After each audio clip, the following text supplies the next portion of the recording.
Hola, muy buenos días. El día de hoy vamos a estar hablándoles y explicándoles la evaluación y complementación del protocolo de investigación. El equipo está conformado por María Ángel Carmona Quintero, Naomi Estefanía Beltrán Morones y Natalia Miranda Ruiz Delgado, estudiantes del Tecnológico de La Laguna. Y la materia es Taller de Investigación 2, impartida por la docente Erika Meraz Salazar. Para comenzar explicándoles el mapa mental, empezaremos con el tema 1.1 explicada por mi compañera Naomi Beltrán. Tema 1.1 Revisión y consolidación del diseño y contenido del protocolo. Esta parte consiste en revisar y mejorar todo el trabajo de investigación. Aquí se hace lo siguiente. Se revisa que el trabajo esté bien organizado, se verifica que las fuentes de información sean confiables, se mejora el marco teórico, se corrigen los errores y el objetivo es que el trabajo quede claro, completo y también bien hecho. Esto ayuda a mejorar la calidad del proyecto, evitar errores, hacer que el trabajo sea más claro, facilita su aprobación. Como un ejemplo es como cuando revisas una tarea antes de entregarla. Corriges errores, mejoras lo que le hace falta, le agregas lo que le hizo falta también. En conclusión, el marco teórico es la base de la investigación y la revisión del protocolo es el proceso para mejorar y dejar listo el trabajo final. Ok, ahora el subtema 1.1.1, estructura del protocolo. La estructura del protocolo es la organización formal y ordenada de todos los apartados que conforman un proyecto de investigación. Esto quiere decir que es la manera en que se acomodan los elementos para que el trabajo tenga coherencia y una secuencia lógica. Esta estructura incluye partes principales como sería el planteamiento del problema, que es la descripción clara de la situación que se va a investigar. Aquí se explica qué ocurre, por qué es importante y qué es lo que se quiere analizar. Luego, la justificación, que explica por qué es importante la investigación y qué beneficios puede aportar, ya sea a nivel académico, social o profesional. Luego, los objetivos, que son las metas que se desean alcanzar con la investigación. Aquí se indica qué es lo que se pretende lograr al finalizar el estudio. Continuamos con el marco teórico, que es la base conceptual de la investigación. Se reúnen teorías, antecedentes y conceptos que respalden el estudio. Luego, la hipótesis, que es una posible respuesta o suposición que se plantea frente al problema de investigación y que será comprobada o rechazada. Seguimos con la metodología, que esta explica el cómo se realizará la investigación, hablando de qué tipo de estudio es, qué métodos usarán, qué población se va a analizar y qué instrumentos se aplicarán.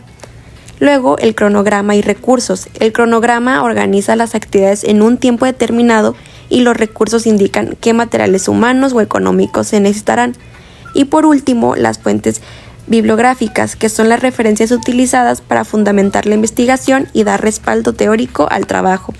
Cada uno de estos elementos cumple una función específica, ya que, por ejemplo, el planteamiento del problema explica qué se va a investigar y los objetivos indican lo que se quiere lograr. También dentro de sus características tenemos que el protocolo debe tener un orden lógico, coherencia interna, claridad en la presentación y una secuencia metodológica. Esto quiere decir que todas las partes deben estar conectadas entre sí.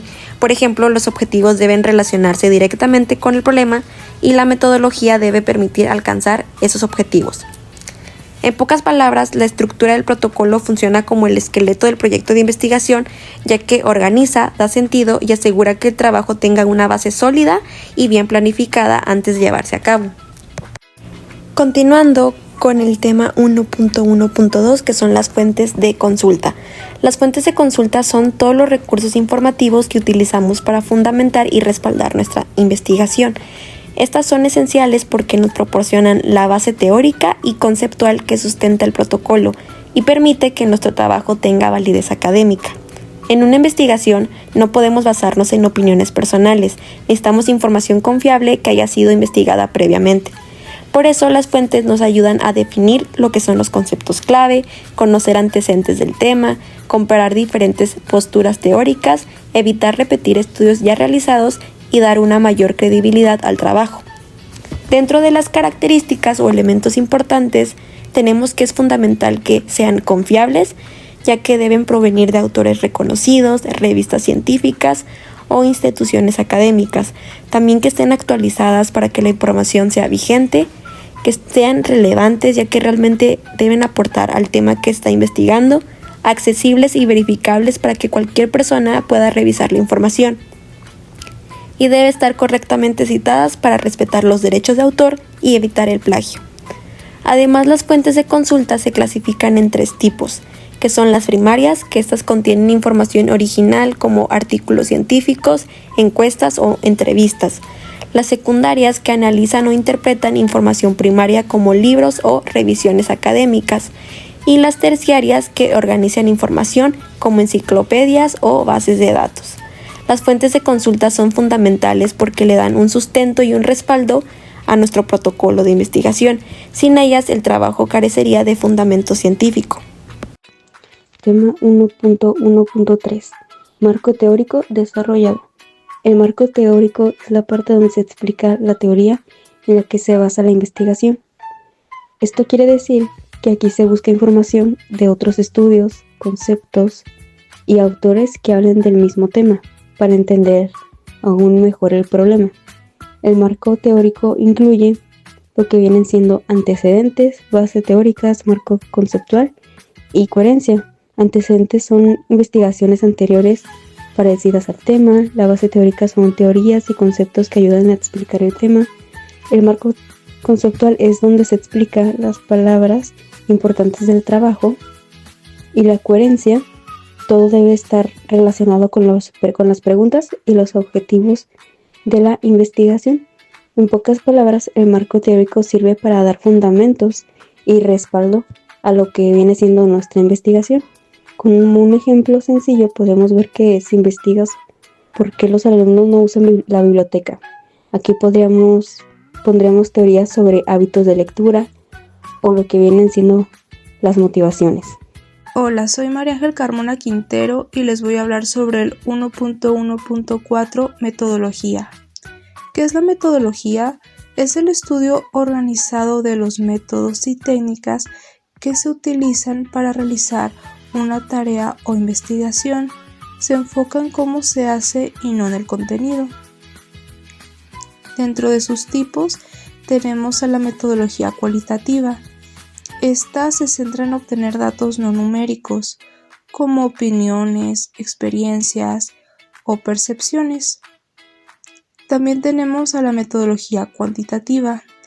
Esta se enfoca en obtener datos medibles y numéricos para analizarlos estadísticamente.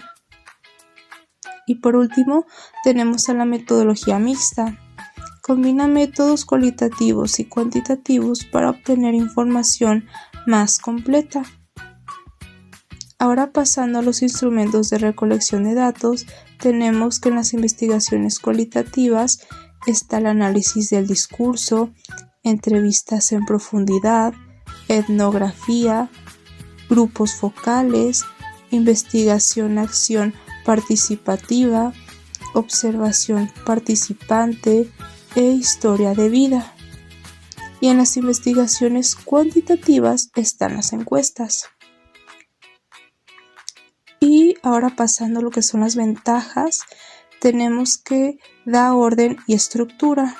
Esto quiere decir que permite seguir pasos claros para realizar la investigación de manera organizada. También tenemos que aumenta la confiabilidad de los resultados. Esto, al usar métodos definidos, los datos obtenidos son más precisos y creíbles. Y también tenemos que optimiza tiempo y recursos. Esto evita perder tiempo al tener claro qué hacer y cómo hacerlo.